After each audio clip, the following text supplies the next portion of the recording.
Piano sozinho, quarto vazio, só eu e o eco do que não entendo. Eu disse que queria, mas hoje quase não consigo orar. Meu peito é um quarto trancado, cheio de perguntas sem lugar. Se o Senhor me ouve, porque o silêncio grita em mim.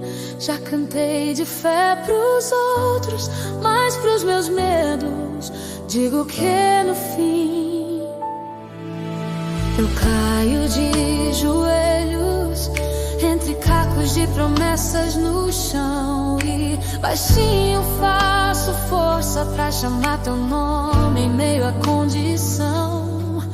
Cada lágrima que escorre parece fraca, mas te busca assim. E na fraqueza da minha voz sinto um sussurro respondendo em mim. Eu ouço o som da virada entre o choro e a madrugada. Quando acaba a minha força, começa a tua estrada. Eu ouço o som da virada, rasgando a noite cansada. Quando a esperança parece enterrada, tua graça grita, é só alvorada. Já não escondo as feridas, trago todas pra te apresentar. Se cada passo foi ferida, hoje é o passo que me faz mudar. Eu não controlo a saída, mas te entrego o que eu não sei. Se a tua mão me sustenta, eu caminho mesmo sem porquê.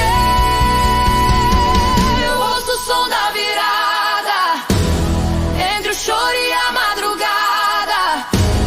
Quando acaba a minha força, começa a tua estrada. Eu ouço o som da virada, rasgando a noite cansada. Quando a esperança parece enterrada, tua voz declara: filho, é a virada.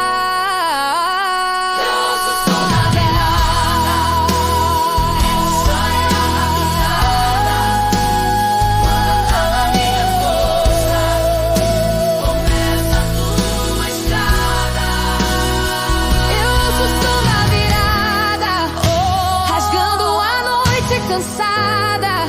Quando a esperança parece enterrada, tua voz declara: filho,